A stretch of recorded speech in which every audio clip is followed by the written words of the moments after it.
What is going on, everybody? Tech enthusiast here, and this is my review of the Gamesir X2 Type-C gaming controller. Now you're probably thinking this video is a bit late. Well, it's not. This is actually a newer model. This has the D-pad, and on the right hand side you can see this is your normal buttons. But if you're thinking what am I talking about, let me just show you the older version, well, the first generation. And as you can see, there are buttons on the right and on the left, which mimics the Nintendo Switch style, the new one being like the Nintendo Switch Lite.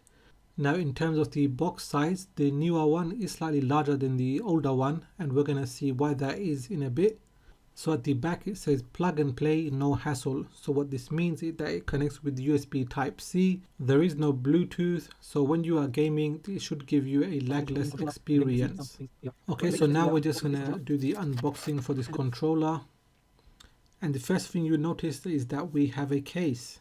And again, that's nice to see. We did see a case included with the Shax controller, and I will leave a link to that video in the cards above. So the case is nice and rugged, so it will protect the controller from any kind of impact.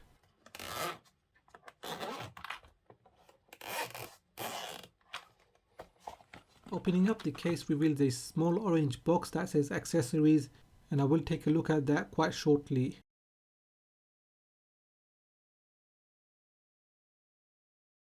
So going back to the controller, you can see it is firmly in place by a strap. And again, this is a nice touch by Gamesir. You don't want the controller accidentally falling out when you're opening the case. So I'm just going to put the controller aside and we can have a quick look inside of the case. So on the top we have a pouch, and you can put anything inside, such as a USB charging cable. So yeah, that does it for this case. Okay, so we're going to have a quick look at the small accessories box. So we have a big Gamesir sticker and then a black pamphlet, and this is more of a like a thank you card, and also there is information on how you can extend the warranty by 6 months, and there's also other information in there. Next we have a smaller Gamesir sticker. Then we have the user manual, the length of the phone it will support, as well as the Android version.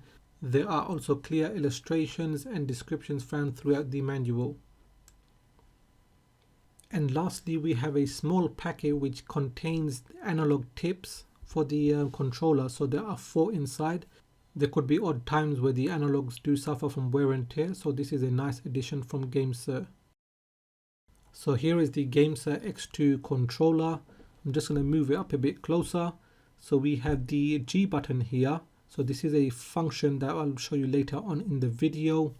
The left analog stick. Then we have the D-pad, and this is very similar to what you will find on SNES controllers.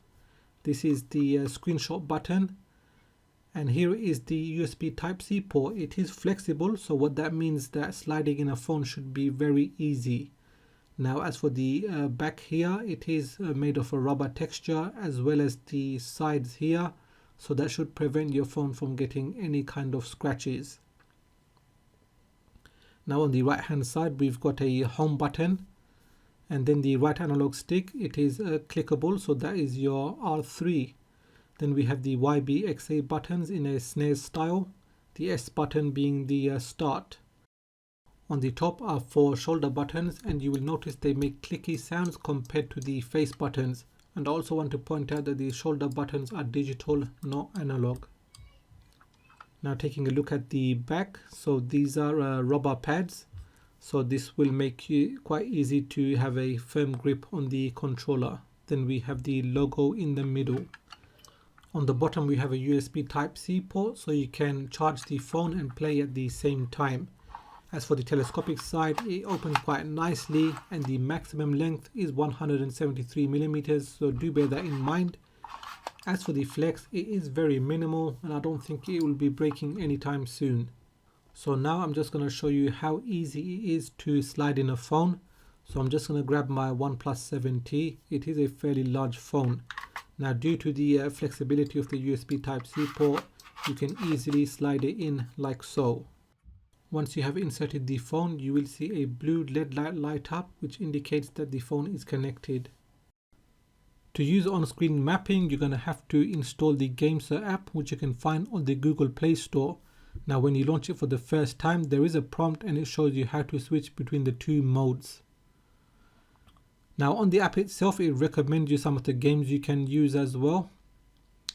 And if you go to category, you can find games by those categories as well. Now if you go into the settings, you can see here there's a firmware update setting here as well. So my control pad is currently up to date. Now if we go to gamepad testing, again you can test that everything is working here, from the joysticks to all of the face buttons and trigger buttons. As you can see, they are lighting up on the app. So adding games are very simple. You click on the add game button and you'll have a list of all of the apps installed. So I've already got Call of Duty, so I'm just going to tap on that and the game will launch and you will see a small green icon on the top left hand corner. So this way you will know that mapping mode has been activated. Once in game, you will notice that the analog sticks don't do anything as of right now, so you will have to tap on the home and G buttons at the same time. Tap on OK and you will see the green LED light up on the right. Then tap on the green icon on the top left hand corner and you will see that the on-screen overlays are now shown and you can drag them to your desired position. Now if you tap on My Config, you will get another window here. Tap on Layout, then you will see a list being populated. These are user config files that have been uploaded, so you can just download any of them with a single tap. So my one is already configured. I'm going to click on the X icon. I'm not going to save it right now. And then it has been activated. And as you can see, the control pad is working with Call of Duty. And I think that was quite simple. And I'll just show you how it is in game.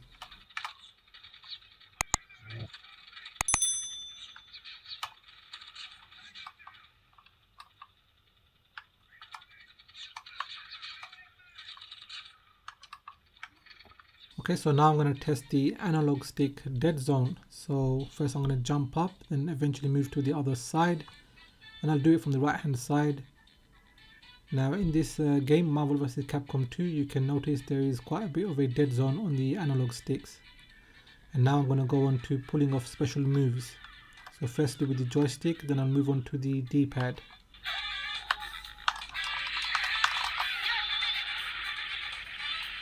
So that was quite easy to pull off, as you can see.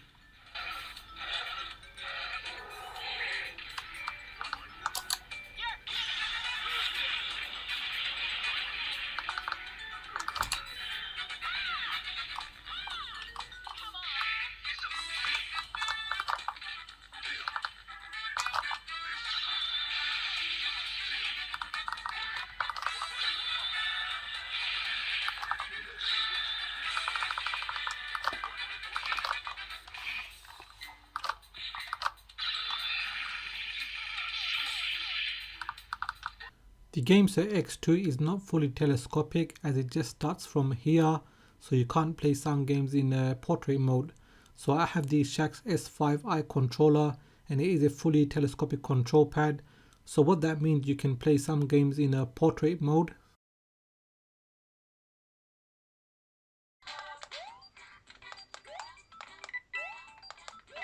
Now having said that, I'm not sure how many games that you would want to play in portrait mode, and this isn't really a deal breaker. So one thing I wanted to mention is that some gaming phones such as the Asus ROG Phone 2, the USB Type-C port is not found in the middle. So when you try to insert it into the control pad, it is a bit tricky and it just doesn't look right. I'll just show you what it looks like right now. So do bear that in mind if you have certain gaming phones where the USB Type-C port is not in the middle. But having said that, it will still function.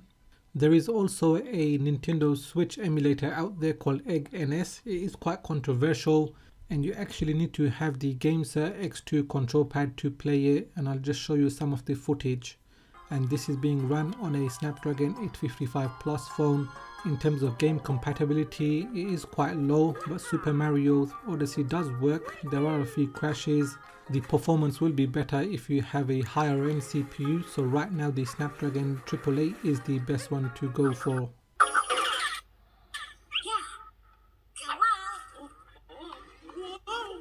So just before ending this review, I'm thinking of doing a giveaway for the original Gamesir X2 for one of you guys watching this video.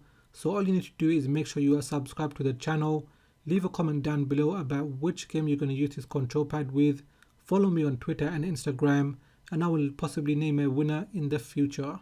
Well, what can I say about this controller? Well, I have to say it is one of the best telescopic control pads I have used.